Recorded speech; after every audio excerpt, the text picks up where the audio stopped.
नमस्कार दोस्तों, 24 दिसंबर साल 1971 साउथ अमेरिका में लांसा एयरलाइंस की फ्लाइट 508 पेरू देश की राजधानी लीमा से उड़ान भरती है। इस हवाई जहाज में बैठे हैं कुल 86 पैसेंजर्स और ये जा रहा है अमेज़न रेन फॉरेस्ट के ऊपर से पेरू के पुकल्पा शहर की ओर। सफर का पहला आधा घंटा बिल्कुल नॉर्मल था। क्रू पैसेंजर्स को ब्रेकफास्ट सर्व करता है, पायलट्स आपस में बातचीत कर रहे थे अपने परिवार को लेकर और सभी पैसेंजर्स बड़े खुश थे क्योंकि अगला दिन क्रिसमस था। सब अपने परिवार से मिलने जा रहे थे। लेकिन जैसे ही हवाई जहाज नीचे उतरने की तैयारी शुरू करने लगता है, काले बादल छा जाते हैं। अचानक से एक भयानक तूफान सामने दिखाई देता है। पायलट्स फैसला करते हैं कि इस तूफान से बचने की कोशिश नहीं करेंगे, सीधा प्लेन इसके अंदर घुसा देते हैं। कुछ ही मिनटों के अंदर चारों तरफ अंधेरा छा जाता है, बिजली कड़कने लगती है। ये प्लेन टर्बुलेंस की वजह से बहुत हिलने लगता है, बहुत ज्यादा हिलने लगता है। टर्बुलेंस इतनी ज्यादा हो जाती है कि पैसेंजर्स का सामान जो ओवरहेड कंपार्टमेंट में रखा था वो बाहर निकलकर उनके ऊपर गिरने लगता है। सभी पैसेंजर्स में अब दहशत फैल जाती है। लगभग 20 मिनट तक, इमेजिन करो दोस्तों, अगले 20 मिनट तक ऐसा ही चलते रहता है और फिर अचानक से 21,000 फीट की ऊंचाई पर इस प्लेन पर बिजली गिर जाती है। ये बिजली प्लेन के राइट विंग पर जाकर लगती है, जिसकी वजह से इस विंग पर आग लग जाती है। कुछ ही सेकंड बाद ये राइट विंग टूटकर प्लेन से अलग हो जाता है और साथ में लेफ्ट विंग का भी कुछ हिस्सा अलग गिरने लगता है। पुकल्पा में लैंड करने से सिर्फ 15 मिनट पहले लगभग 10,000 फीट की ऊंचाई पर यह प्लेन टुकड़ों में बिखरने लगता है। जो एयर ट्रैफिक कंट्रोलर्स ग्राउंड पर मौजूद इस प्लेन को फॉलो कर रहे थे, उन्हें अचानक से अपने रेडार पर दिखाई देता है कि इस प्लेन की डॉट गायब हो गई। ऐसा होता देख कुछ लोगों ने उम्मीद करी कि शायद इस प्लेन ने इमरजेंसी लैंडिंग कर ली होगी, लेकिन जल्द ही ये बात क्लियर हो जाती है कि ये प्लेन पूरी तरीके से क्रैश कर चुका था। इसके बाद पेरू देश के इतिहास में सबसे बड़ा सर्च ऑपरेशन लॉन्च किया जाता है। कुछ दिनों बाद जब रेस्क्यू वर्कर्स इस क्रैश साइट पर पहुंचते हैं अमेज़न जंगल के बीचों बीच, तो उन्हें चारों तरफ प्लेन की रैकेज बिखरी पड़ी हुई दिखाई देती है। पैसेंजर्स का सामान पेड़ों से लटका हुआ था, सूटकेसेस हवा में ही खुल गए थे और पैसेंजर्स के क्रिसमस गिफ्ट्स पेड़ों से ऐसे लटक रहे थे कि जैसे किसी ने क्रिसमस ट्रीज को डेकोरेट किया हो। चारों तरफ लोगों की खोज की जाती है। रेस्क्यू ऑपरेशन कई दिनों तक चलता है और जब कोई भी सर्वाइवर नहीं मिलता तो ये मान लिया जाता है कि इस प्लेन में बैठे सारे पैसेंजर्स मारे जा चुके हैं। 10,000 फीट की हाइट से नीचे गिरकर आखिर कौन ही जिंदा बच पाएगा। लेकिन यह बात सच नहीं थी। पूरी दुनिया इससे अभी भी अनजान थी, लेकिन एक पैसेंजर अभी भी जिंदा बची थी। किसी भी इंसानी बस्ती से मीलों दूर अमेज़न के घने जंगल के बीचों बीच एक 17 साल की लड़की अभी भी जिंदा थी, जुलियाने कोपेक। ये एक बहुत कमाल का चमत्कार था, लेकिन अब दिक्कत ये थी कि ये अकेली जख्मी हालत में अमेज़न जंगल की जमीन पर गिरी पड़ी थी। कोई इसे ढूंढने आने वाला नहीं था क्योंकि रेस्क्यू टीम अपने सर्च ऑपरेशन को बंद कर चुकी थी। इसके परिवार वाले और बाकी सभी लोग इसे बाकी पैसेंजर्स की तरह मुर्दा मान चुके थे। जुलियाने असल में अपनी मां मारिया के साथ इस फ्लाइट में बैठी थी। ये दोनों अमेज़न जंगल के बायोलॉजिकल रिसर्च स्टेशन पेंगुआना पहुंचना चाहते थे। इसे जुलियाने के ही दोनों पेरेंट्स ने एस्टैब्लिश किया था क्योंकि इसके दोनों पेरेंट्स जूलॉजिस्ट थे। प्लान ये था कि यहाँ पर पूरा परिवार साथ में मिलकर क्रिसमस मनाएगा। वैसे तो ओरिजिनल प्लान इन्होंने कुछ दिन पहले ही घर जाने का बनाया था, लेकिन जुलियाने को अपने स्कूल की प्रॉम और ग्रेजुएशन पार्टी की वजह से लास्ट मोमेंट फ्लाइट लेनी पड़ी। क्रिसमस की छुट्टियों के कारण बाकी सारी रिलायबल एयरलाइंस की सारी टिकट सोल्ड आउट हो चुकी थी। इनके पास अब सिर्फ एक ही ऑप्शन बचा था, लांसा एयरलाइंस। जुलियाने के पिता ने पहले कई बार कहा था कि इस एयरलाइन से ट्रैवल मत करना, ये बहुत ही घटिया एयरलाइन है। लेकिन अब इन्हें घर जल्दी पहुंचना था और इनके पास और कोई ऑप्शन था ही नहीं, तो इनकी मां ने इस एयरलाइंस की ही टिकट्स बुक कर ली। असल में बात क्या है दोस्तों कि उस जमाने में इस एयरलाइंस की रेपुटेशन बहुत ज्यादा खराब थी। लोग मजाक में कहते थे स्पेनिश में लांसा से लांजा दे पांजा। इसका मतलब होता है लांसा पेट के बल गिरता है। और हालत इतनी खराब थी कि इससे पिछले कुछ सालों में कई सारे इसके प्लेन क्रैश हो चुके थे और ये वाला प्लेन लांसा का आखिरी प्लेन था, एक turbo propeller plane Lockheed company का मॉडल L188 इलेक्ट्रा। इस प्लेन को रेगिस्तान के ऊपर से उड़ाने के लिए डिजाइन किया गया था क्योंकि इसके विंग्स बाकी प्लेन्स की तरह फ्लेक्सिबल नहीं थे और प्लेन की बॉडी से बहुत ज्यादा टाइटली अटैच थे। इसी कारण से ये प्लेन टर्बुलेंस नहीं झेल पाता था और कई साल पहले ही अमेरिका में इसे सर्विस से हटा दिया गया था। फ्लाइट में बैठे लोगों को ये बात बिल्कुल नहीं पता थी कि इस प्लेन को पहाड़ों के ऊपर से नहीं उड़ाना है और इस फ्लाइट में ये प्लेन एंडीज माउंटेन रेंज के ऊपर से उड़ाया जा रहा था। अब जब बिजली इस प्लेन पर गिरी, जब वो हादसा हुआ, जूलिया ने इस प्लेन की सेकंड लास्ट रो की सीट नंबर 19F पर बैठी हुई थी, जो कि एक विंडो सीट थी। तब जूलिया ने जिस सीट पर बैठी थी वो 3 सीट्स की रोज टूटकर प्लेन से अलग हो गई थी। क्योंकि इस लड़की ने अपनी सीट बेल्ट बांधी हुई थी तो ये अपनी सीट से बंधी रही और 10,000 फीट की ऊंचाई से नीचे गिरने लगी अपनी सीट के साथ। जो यहाँ पर आगे हुआ वो सही मायनों में इंसानों के इतिहास में एक अनबिलीवेबल मिरेकल था। जूलिया ने अपनी सीट के साथ हवा में नीचे गिरने लगी।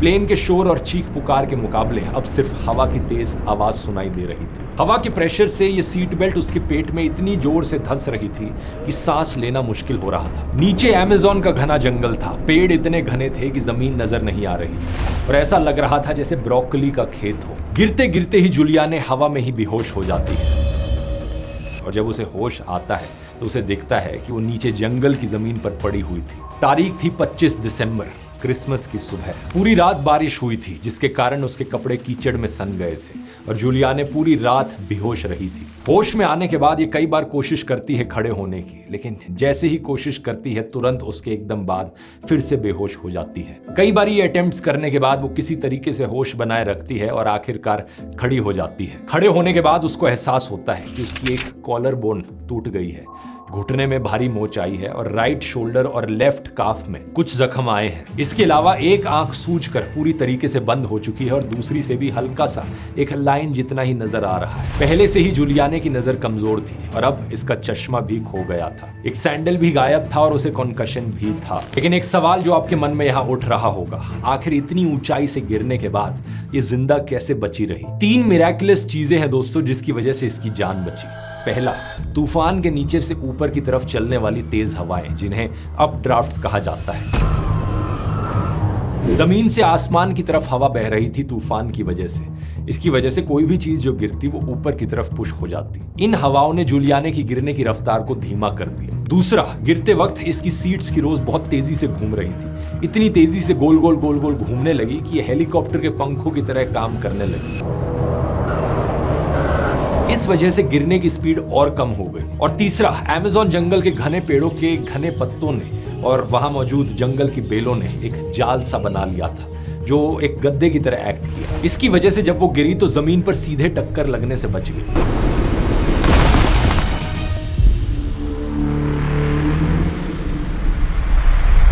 इसके अलावा लक ने भी एक बहुत इंपॉर्टेंट रोल प्ले किया क्योंकि एग्जैक्टली वो किस दिशा में गिर रही हैं, किस पेड़ के ऊपर गिर रही हैं और उनकी बॉडी किस तरफ पॉइंट कर रही थी गिरते वक्त, ये सारी चीजें भी मैटर करती हैं। इन सभी कारणों के बाद फिर भी जिंदा बच जाना कितना रेयर है, आप इस बात का अंदाजा इससे लगा सकते हैं कि प्लेन में बैठा कोई भी और पैसेंजर जिंदा नहीं बचा। लेकिन जूलियाने के लिए असली खतरा तो अभी बस शुरू हुआ था।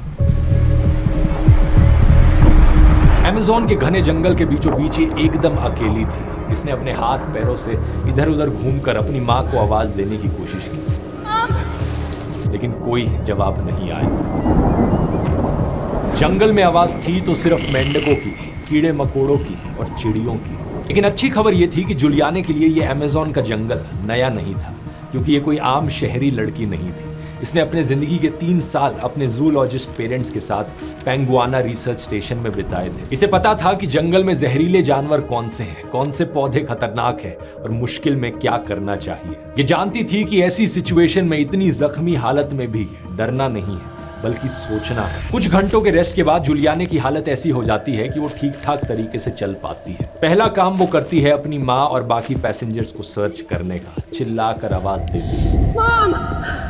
Where are you, Mom? लेकिन कोई जवाब नहीं मिलता। समय समय पर उसे आसमान में उड़ते हुए रेस्क्यू हेलीकॉप्टर्स की भी आवाज सुनाई देती, लेकिन जंगल इतना घना था कि रेस्क्यू हेलीकॉप्टर्स के लिए उसे ढूंढ पाना इम्पॉसिबल था। उसे एहसास होता है कि वो यहाँ पर अकेली है। अब जो कुछ करना है अकेले ही करना पड़ेगा। जिंदा रहने के लिए दो सबसे इमीडिएट नीड्स हैं, पानी और खाना। यहाँ पर वो अपने प्रेजेंस ऑफ माइंड का इस्तेमाल करती है। जो पत्तों पर जमी वाटर ड्रॉप्स थी उन्हें वो चाट कर अपनी प्यास बुझाती है। इसके बाद वो अपने आसपास खाना ढूंढना शुरू करती है। यहाँ पर बहुत से लोगों को एक मिसकंसेप्शन है कि ऐसे घने रेन फॉरेस्ट में तो बहुत सारी खाने लायक चीजें उगती होंगी, लेकिन ये बात एक्चुअली में सच नहीं है दोस्तों, क्योंकि अमेज़न का जंगल इतना घना है कि यहाँ सनलाइट नीचे तक पहुंच नहीं पाती। तो यहाँ की जमीन पर ज्यादा चीजें उगती नहीं है। सिर्फ 20 मीटर की ऊंचाई पर पाम फ्रूट्स उगते हैं, लेकिन वहां तक पहुंचने के लिए ऊपर पेड़ों पर चढ़ना पड़ेगा, जो बहुत रिस्की हो सकता है। सबसे पहले जूलियाने को मशरूम्स दिखाई देते हैं, लेकिन उसे शक हुआ कि ये जहरीले हो सकते हैं, तो उसने उन्हें छुआ तक नहीं। उसके बाद उसे इटालियन फ्रूट केक्स का एक बक्सा मिलता है जो प्लेन से ही गिरा था,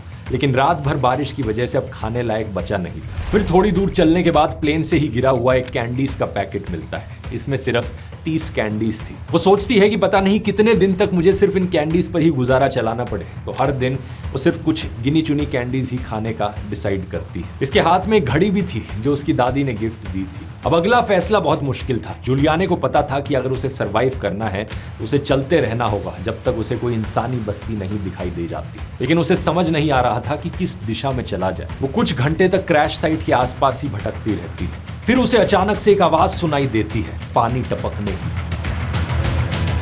जब जूलियाने ने इस आवाज का सोर्स ढूंढा तो उसे झाड़ियों के बीच मिट्टी से पानी की एक बहुत छोटी सी स्ट्रीम निकलती हुई दिखाई दी। ये उम्मीद की पहली किरण थी। जूलियाने के पिता ने उसे सिखाया था कि अगर कभी जंगल में खो जाओ तो बहते हुए पानी को ढूंढो और उसे फॉलो करो। एक छोटी सी पानी की धारा तुम्हें एक स्ट्रीम तक ले जाएगी। वो स्ट्रीम आगे जाकर एक छोटी नदी बनेगी, वो छोटी नदी आगे जाकर एक बड़ी नदी बनेगी, और धीरे धीरे अगर आगे चलते रहे तो कभी ना कभी नदी के किनारे एक इंसानी बस्ती जरूर मिलेगी। जूलियाने के पास यही एक स्ट्रैटेजी थी, तो वो पानी को देखकर आगे चलती रहती है। अमेज़न के खौफनाक जंगलों में जहां 8 फीट लंबे एलिगेटर जैसे जानवर पाए जाते हैं, जहरीले सांप, मकड़ियां और तमाम तरह की डेंजरस स्पीशीज रहती है, वहां ये 17 साल की एक लड़की अकेले निकल पड़ी थी। इसे ये भी नहीं पता था कि जाना कहाँ है, कोई मिलेगा या नहीं मिलेगा। केवल इतना पता था पानी को फॉलो करते रहना है। अब सुनने में बात काफी आसान लगती है कि पानी को फॉलो करते रहो, लेकिन पानी हमेशा अच्छी सी जगहों से नहीं बहता है। बहुत बारी गिरे हुए पेड़ सामने आते हैं, घनी झाड़ियां और फिसलन भरे पत्थर रास्ते में। ये जंगल इतना डेंस था कि झाड़ियों को काट कर ही आगे बढ़ा जा सकता था। इन सभी कारणों की वजह से वो ज्यादा आगे नहीं बढ़ पाई थी कि तभी अंधेरा होने लगा। उसने अपनी घड़ी की ओर देखा। शाम के 6 बजे थे और अब उसके सामने अभी तक का सबसे बड़ा चैलेंज था, इस घने जंगल में रात में सरवाइव करना। रात में कोई भी जंगली जानवर बड़ी ही आसानी से हमला कर सकता है। जूलियाने को पता था कि ऐसी सिचुएशन में किसी ना किसी सेफ जगह पर सोना चाहिए, जहां पीठ की तरफ कोई पेड़ या बड़ी चट्टान हो, ताकि कोई भी जानवर पीछे से हमला ना कर सके। इसके पिता ने इसे यह भी सिखाया था कि पत्थरों और लकड़ियों को रगड़कर आग कैसे जलाई जाती है। लेकिन अफसोस, इस रात बारिश बहुत तेज हो रही थी, सब कुछ गीला था और आग जलाना इम्पॉसिबल था। थकावट और चोट के कारण उसे बहुत गहरी नींद आ जाती है, लेकिन थैंकफुली वो एक ऐसी जगह पर सोई थी जो रिलेटिवली सेफ थी। अगले दिन जब इसकी नींद खुली तो इसमें बिल्कुल भी एनर्जी नहीं थी, लेकिन इसे पता था कि अगर जिंदा रहना है तो चलते रहना होगा। चश्मा टूटने की वजह से दूर का भी नहीं दिख रहा था, इसलिए कोई शॉर्टकट भी नहीं लिया जा सकता था, लेकिन चलते रहना होगा। रास्ते में चलते चलते इसे एक बड़ी ही भयानक मकड़ी दिखाई दी, द गोलियथ बर्ड ईटर, दुनिया की सबसे बड़ी मकड़ी। ये इतनी बड़ी है कि ये छोटी छोटी चिड़ियों को भी खा सकती है, लेकिन जूलियाने को पता था कि ऐसे जानवरों से दूरी बनाए रखना ही बेहतर है। लेकिन क्या आपको पता है, जब ऑनलाइन दुनिया में ऐसी डेंजर्स आपके सामने आती हैं तब आपको क्या करना है? चाहे फिशिंग ईमेल्स हो, man in the middle attack हो या फिर मैलवेयर ही क्यों ना हो, NordVPN का थ्रेट प्रोटेक्शन सिस्टम आपको इन सबसे बचा कर रखता है। NordVPN वैसे तो एक VPN की ऐप है जिसके जरिए आप अपनी प्राइवेसी को प्रोटेक्ट कर सकते हो और अपनी लोकेशन स्पूफ कर सकते हो, लेकिन इनके सब्सक्रिप्शन में एक separate threat protection feature included है जो VPN वीपीएन से अलग है। चाहे आप वीपीएन से कनेक्टेड ना भी हो तब भी आप इसे ऑन रख सकते हो। ये ना सिर्फ एड्स और ट्रैकर्स को ब्लॉक करता है बल्कि गलती से अगर आप किसी स्कैमी वेबसाइट पर पहुंच जाओ तो ये आपको फ्रॉड अलर्ट भी देता है। नॉर्ड वीपीएन की खास बात यह है कि आप अपने एक अकाउंट से 10 डिवाइसेस को सिक्योर कर सकते हो, फोन, टैबलेट्स, लैपटॉप, सब कुछ। अब यहाँ क्योंकि नॉर्ड वीपीएन ने इस वीडियो को स्पॉन्सर किया है तो आपको इनके 2 साल के प्लान पे एक बहुत बड़ा डिस्काउंट मिलेगा, प्लस 4 एडिशनल महीने फ्री मिलेंगे। इसके लिए आपको सिर्फ इस लिंक पर जाना है nordvpn.com/dhruv। ये कंप्लीटली रिस्क फ्री है क्योंकि इनकी 30 डे मनी बैक गारंटी भी है। तो जाकर आप ट्राई कर सकते हैं nordvpn.com/dhruv पर। इसका लिंक नीचे डिस्क्रिप्शन में और पिन कमेंट में भी मिल जाएगा। अब अपने टॉपिक पर वापस आते हैं। पूरे दिन बस वो धीरे धीरे पानी के किनारे चलती रही और चलती रही। खाने को कुछ नया भी नहीं मिला। तीसरे दिन जूलियाने को प्लेन क्रैश की रैकेज का पहला टुकड़ा मिलता है। ये एक टरबाइन था जो एक साइड से पूरी तरीके से काला हो चुका था। अभी भी उसे दिन में 1-2 बार रेस्क्यू प्लेन्स की आवाज सुनाई दे रही थी, लेकिन वो हेल्पलेस थी। कोई भी तरीका नहीं था उनकी तरफ इशारा करने का। ये तीसरा दिन जैसे जैसे शाम में बदलता है उसकी घड़ी भी काम करना बंद कर देती है। चौथा दिन उसे कुछ किंग वल्चर्स दिखाई दिए। ये लाशों को खाने के लिए जाने जाते हैं। जूलियाने समझ गई थी कि इसके आसपास कोई लाश होगी। थोड़ा सा आगे बढ़ने पर ही इसे प्लेन की सीट्स की एक रोज दिखाई दी जिसमें 3 लोग अभी भी अपनी सीट बेल्ट से बंधे हुए थे। ये लोग सिर के बल इतनी तेजी से नीचे जमीन पर गिरे थे कि इनके सिर 3 फीट जमीन के अंदर धंस गए थे और इनके पैर ऊपर की तरफ थे। ये एक बहुत ही डरावना सीन था। कुछ पल के लिए जूलियाने ये देखकर पैरालाइज्ड हो गई। इन 3 में से एक महिला भी थी। जूलियाने को डर लगने लगा कि कहीं ये उसकी मां तो नहीं थी। धीरे धीरे उसने आगे कदम बढ़ाए और एक डंडा उठाकर लाश के पैरों को देखने की कोशिश करी।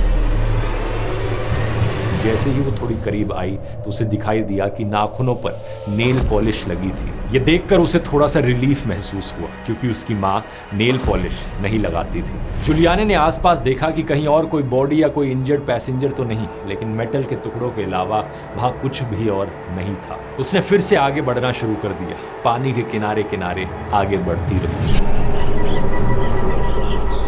ऐसे ही करके दोस्तों दिन बीतते रहे। उसे कुछ भी और खाने को नहीं मिला। उसका सेंस ऑफ टाइम भी खत्म होने लगा था।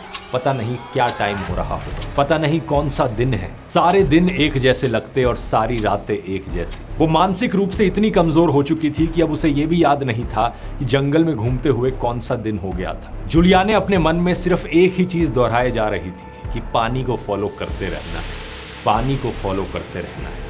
धीरे धीरे छोटी सी जो स्ट्रीम चल रही थी पानी की, ये एक बड़ी स्ट्रीम में बदल गई और ये बड़ी स्ट्रीम एक छोटी नदी में बदल गई। लेकिन इतने दिनों बाद अब उसकी भूख बिल्कुल अनबेरेबल बन चुकी थी। उसके पास जितनी भी कैंडीज थी वो सारी खत्म हो गई थी। उसने पाम ट्रीज के स्टेम्स के अंदर का हिस्सा खाने की सोची, लेकिन उसके पास कोई चाकू या कोई भी नोकीला हथियार नहीं था जिससे वो ये कर सकती थी। ना ही इसके पास मछलियों को पकड़ने के लिए कुछ था और ना ही रूट्स को बॉईल करके खाने का कोई सिस्टम। खाने की जगह उसने बस नदी का पानी पीकर काम चलाने की सोची। इस पानी में मौजूद मिनरल्स की वजह से कुछ देर तक तो पेट भरा हुआ महसूस होता, लेकिन उसके बाद फिर से भूख लगनी शुरू हो जाती। धीरे धीरे वो बहुत कमजोर और निराश होती जा रही थी। उसे पता नहीं था कि इस तरीके से वो जंगल में और कितने दिन तक सरवाइव कर पाएगी।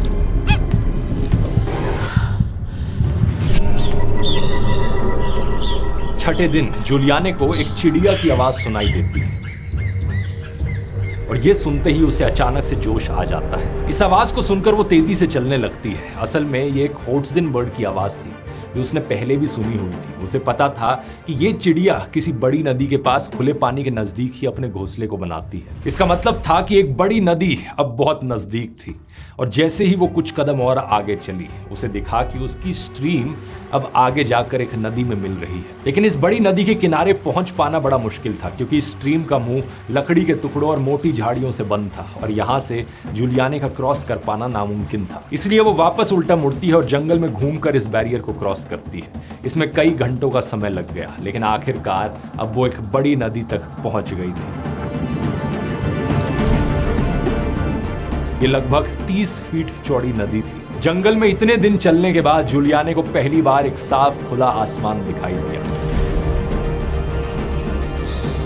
लेकिन यहां दूर दूर तक कोई इंसान अभी भी नहीं था। बहुत देर से उसे रेस्क्यू प्लेन्स की आवाज सुनाई दे रही थी, लेकिन वो आवाज बहुत दूर से आ रही थी। लेकिन कुछ आधे एक घंटे में एक प्लेन बड़ी ही नजदीक आ जाता है। सीधा प्लेन उसके ऊपर से गुजरने लगता है। जूलियाने बड़ी एक्साइटेड हो जाती है, बड़ी ही उम्मीद के साथ प्लेन की तरफ देखकर वेव करने लगती है, चिल्लाती है, लेकिन कुछ काम नहीं आता। प्लेन में बैठा पायलट अनफॉर्चुनेटली उसे नहीं देख पाता और प्लेन आगे ही चलता जाता है। जूलियाने दोबारा से उम्मीद लगाकर यहीं बैठकर इंतजार करती है कि कोई और प्लेन घूमकर वापस आएगा, फिर से वो उसकी तरफ देखकर चिल्लाएगी, लेकिन कोई और प्लेन नहीं आता और जो दूर रेस्क्यू प्लेन्स की आवाज सुनाई दे रही थी अब वो भी आनी बंद हो जाती है। कुछ घंटे बीतने के बाद उसे दोबारा ये आवाज फिर कभी सुनाई नहीं देती। जूलियाने समझ गई थी कि इसका मतलब है कि अब ये रेस्क्यू सर्च ऑपरेशन बंद किया जा चुका है। एक बार फिर से जूलियाने की हिम्मत टूटने लगती है। अभी तक उसका टारगेट रहा था कि किसी तरीके से नदी तक पहुंचना है, लेकिन नदी पर पहुंचने के बाद अब उसे एहसास होता है अपने अकेलेपन का। हजारों किलोमीटर दूर तक ये जंगल अनइनहैबिटेड है, कोई और इंसान उसे बचाने आने वाला नहीं है। उसे लगने लगा कि उसके जिंदा रहने के चांसेस यहाँ पर जीरो हैं। वो गिव अप करने ही वाली थी कि तभी उसे अपने पापा के द्वारा बताई गई एक बात याद आती है, जहाँ नदी है वहाँ लोग भी होंगे। जूलियाने इस बात को याद करके खुद को मोटिवेट करती है कि कभी ना कभी तो वो लोगों के पास पहुंच ही जाएगी अगर नदी के किनारे चलती रही तो इसे एक आखिरी उम्मीद के साथ वो आगे चलती रहती है।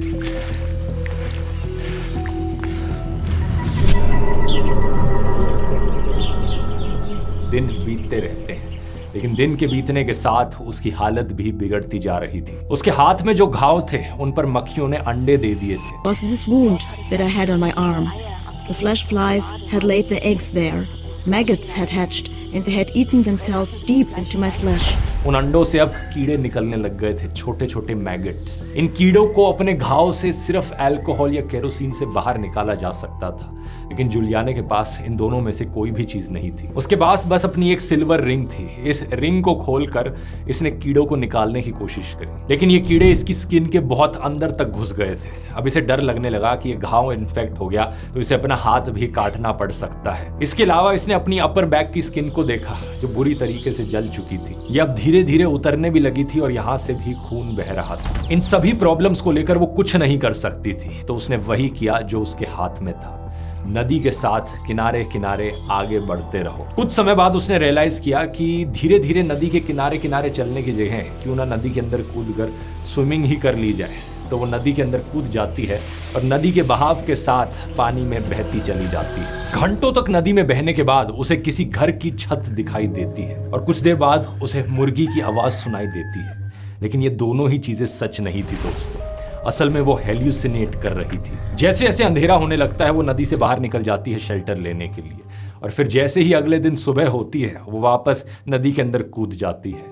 अगले कुछ दिनों तक वो यही करते रहती है और ये करना किसी भी हालत में खतरे से खाली नहीं था। एक दिन जब वो नदी के किनारे लेटी हुई थी तभी एक बड़ी फीमेल एलिगेटर अटैकिंग पोजीशन में उसकी तरफ बढ़ने लगी।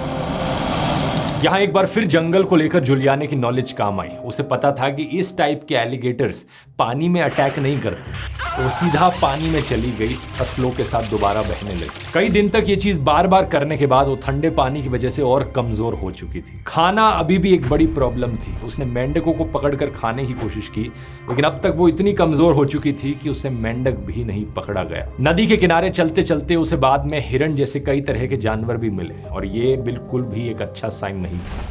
जूलियाने जानती थी कि इस तरीके के जानवर इंसानी बस्तियों के पास नहीं मिलते। 10वां दिन आते आते अब वो लगभग पूरी तरीके से हिम्मत हार चुकी थी। जूलियाने के पास अब खुद को मोटिवेटेड रखने के लिए ज्यादा कुछ बचा नहीं था। अब उसे सही में लग रहा था कि शायद अब जिंदा नहीं बचेगी वो। एक और पूरा दिन यूं ही बीत जाता है नदी के अंदर तैरते हुए। सूरज नीचे चले जाता है, अंधेरा होने लगता है। वो नदी से बाहर निकलकर किनारे रेत पर आराम करने लगती है कि तभी उसे कुछ दिखाई देता है। एक बड़ी सी बोट सामने खड़ी है। कहीं ये फिर से कोई हेल्यूसिनेशन तो नहीं था? उसे अपने ऊपर यकीन नहीं होता। अपनी आंखों को रब करके वो दोबारा देखती है। बोट अभी भी दिख रही थी। 3 बार अपनी आंखों को रब करके देखती है, बोट हर बार वहीं दिख रही थी उसे। थोड़ा सा और तैर के वो बोट के और नजदीक आती है, उसे टच करती है, तब जाकर उसे यकीन होता है कि हाँ, ये तो सच में एक बोट है। बोट के बगल में उसे एक छोटा सा रास्ता ऊपर जाता हुआ दिखाई देता है। जूलियाने अपनी शरीर की बची कुची सारी ताकत लगाकर उस रास्ते पर चढ़ना शुरू करती है। ऊपर एक झोपड़ी बनी हुई थी। जैसे ही वो उस झोपड़ी पर पहुंचती है और अंदर झांक कर देखती है, कोई दिखाई नहीं देता। एक्चुअली में वहां कोई भी इंसान मौजूद नहीं था, लेकिन झोपड़ी के अंदर पेट्रोल जरूर रखा हुआ था। जुलियाने एक छोटी नली से पेट्रोल निकालती है और सीधा अपने हाथ के घाव पर बहा देती है, ताकि अपने हाथ पर जो मैगेट्स थे उन्हें बाहर निकाला जा सके। ऐसा करने से उसे एकदम से बहुत तेज दर्द होता है, क्योंकि पेट्रोल से बचने के लिए वो कीड़े जो थे वो बॉडी के और अंदर घुसने की कोशिश करते हैं। धीरे धीरे करके वो कीड़े बाहर आने लगते हैं और वो एक एक करके जब निकालती है, गिनने लगती है, तो उसे पता चलता है कि यहाँ पर 30 कीड़े, 30 मैगेट्स जमे हुए थे। जुलियाने फैसला लेती है कि वो इसी झोपड़ी के अंदर बैठकर किसी इंसान के आने का इंतजार करेगी। रात हो जाती है, रात के बाद सुबह हो जाती है, लेकिन वहां कोई नहीं आता। वो दोबारा से सोचती है कि क्या और आगे बढ़ने की कोशिश की जाए, लेकिन उसके शरीर में अब बिल्कुल ताकत नहीं बची थी। अगले पूरे दिन अब वो बस वहीं बैठी रहती है, निराश और थकी हुई। लेकिन उस शाम को जब अंधेरा होने लगा था, तभी उसे कुछ आवाजें सुनाई देती है, इंसानों की आवाज। जुलियाने को लगा कि वो कहीं फिर से तो हेल्यूसिनेट नहीं कर रही है, लेकिन तभी उसने 3 लोगों को जंगल से बाहर आते देखा। इन लोगों ने जैसे ही जुलियाने को देखा, वो एकदम से डर कर पीछे हट गए। फटे हुए कपड़ों में एक वाइट लड़की, जिसकी आंखें सूजी हुई थी और शरीर पर इतने सारे घाव थे। उन्हें लगा कि ये कहीं कोई शैतान तो नहीं। अमेज़न के जंगल में दोस्तों लोगों की कई माइथोलॉजिकल कहानियां हैं, जैसे हर कल्चर में होती हैं। उनका मानना है याकू मामा पर एक बहुत ही बड़ा एनाकोंडा, जिसे मदर ऑफ वाटर कहा जाता है, एक जल देवी की तरह। Esa hasta un barco le puede hacer hundir. Existe, son reales. इन लोगों ने उसकी कई कहानियां सुनी थी और यहाँ पर इस लड़की को इस हालत में देखकर उन्हें सही में लगा कि यह याकू मामा थी। जुलियाने उन्हें देखते ही अपनी सारी हिम्मत जुटाकर बोलने की कोशिश करती है। स्पेनिश में कहती है, मैं लांसा प्लेन क्रैश की बची हुई लड़की हूँ, मेरा नाम जुलियाने है। ये सुनकर उन लोगों को यकीन नहीं हुआ। उन्होंने इसे बताया कि उस प्लेन क्रैश में तो हर कोई मारा जा चुका है, उन्होंने खबरों में सुना है। अगर सही में तुम उस प्लेन क्रैश की सर्वाइवर हो, तो इसका मतलब है कि तुम इकलौती सर्वाइवर हो जो जिंदा बची हो। ये बात सुनकर जुलियाने का दिल दहल जाता है। उसे एहसास होता है कि इसका मतलब उसकी माँ भी जिंदा नहीं बची। इस पूरी जर्नी के दौरान उसे उम्मीद थी कि उसकी माँ भी जिंदा होगी और इस बात से उसे मोटिवेशन भी मिलती थी। लेकिन अब इस बात को फाइनली हजम करना बहुत मुश्किल था जुलियाने के लिए कि उसकी माँ अब नहीं रही थी। ये एक और बहुत बड़ा मिरेकल था कि इस शाम को जुलियाने को ये 3 लोग दिखाई दिए। ये लोग एक्चुअली में कहीं और जा रहे थे और सिर्फ भारी बारिश के कारण इन्होंने इस झोपड़ी में रुकने का फैसला किया था। ये जुलियाने को पहनने के लिए एक शर्ट पैंट और खाने के लिए फरीना, एक तरीके का भुना हुआ आटा देते हैं। साथ ही में ये उसके घाव को साफ करते हैं और उनसे कीड़ों को भी निकालते हैं। इस बीच 2 और लोग वहां पहुंच गए थे। ये सभी लोग अगले दिन जुलियाने को लेकर एक गाँव जाते हैं। गाँव के लोग भी जब पहली बार जुलियाने को देखते हैं तो वो एकदम से डर जाते हैं, क्योंकि उसकी आंखों की सभी ब्लड वेसल्स बर्स्ट हो चुकी थी, जिससे इसकी आंखें एकदम लाल पड़ चुकी थी। गांव में इसके घावों को और साफ किया जाता है और डिसइंफेक्ट किया जाता है। यहाँ से एक प्लेन के जरिए जुलियाने को यारीना कोचा ले जाया जाता है, जहाँ डॉक्टर्स उसे बेटर ट्रीटमेंट देते हैं। कुछ दिन बाद जुलियाने सही सलामत अपने घर जिंदा वापस लौटती है। कुल मिलाकर वो 11 दिन तक मौत से लड़ी, अमेज़न के घने जंगलों में अकेले सर्वाइव करी। इस कमाल की कहानी ने पूरी दुनिया को हैरान करके रख दिया। इतनी इनक्रेडिबली चमत्कार कहानी कि एक 17 साल की लड़की जो 10,000 फीट की ऊंचाई से गिरी अमेज़न के जंगल के बीचों बीच और 11 दिन तक खतरनाक जंगल में जिंदा रही, अकेले सरवाइव किया। जुलियाने अमेज़न के जंगल से बाहर तो आ गई, लेकिन जंगल कभी उससे बाहर नहीं निकला। बाद में जाकर वो कॉलेज में पढ़ाई करती हैं बायोलॉजी पर यूनिवर्सिटी ऑफ कील से और एक मशहूर जूलॉजिस्ट बन जाती है। ठीक अपनी माँ की तरह अपनी पूरी जिंदगी अमेज़न के जंगलों को और वहाँ के जानवरों को कंजर्व करने में लगा देती है। साल 2000 में अपने पिता के गुजर जाने के बाद ये पेंगुआना रिसर्च स्टेशन की डायरेक्टर बन जाती हैं और उसकी देखभाल करने लगती हैं, वही रिसर्च स्टेशन जो इसके पेरेंट्स ने शुरू किया था। आज 2025 में जुलियाने कोपेक एक मशहूर जूलॉजिस्ट है, 71 साल की हैं और अभी भी जिंदा है। साल 2010 में इन्होंने एक इंटरव्यू में बताया था कि इस घटना को लेकर अगले कई सालों तक इन्हें रात में नाइटमेयर्स आते रहे, डरावने सपने। इन्हें बार बार वो लोग दिखाई देते जो उस दिन प्लेन में बैठे थे। एक ख्याल इन्हें हमेशा सताता रहा, आखिर मैं ही क्यों?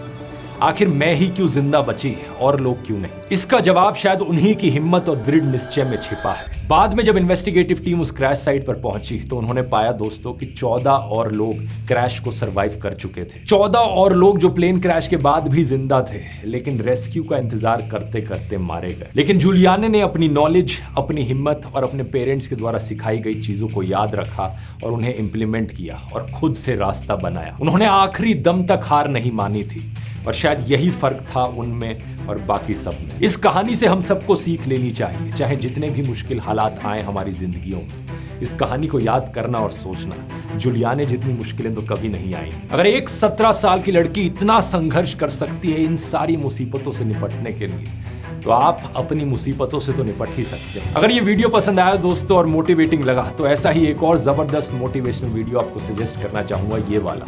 एक और बहुत ही कमाल की सर्वाइवल की कहानी, एक ऐसे इंसान की कहानी जो अपने क्रू के साथ अकेला फंसा रहा है एंटार्क्टिका जैसी जगह में, वो भी कई सालों तक। आखिर कैसे सर्वाइव किया उसने, यहाँ क्लिक करके देख सकते हैं। बहुत बहुत धन्यवाद।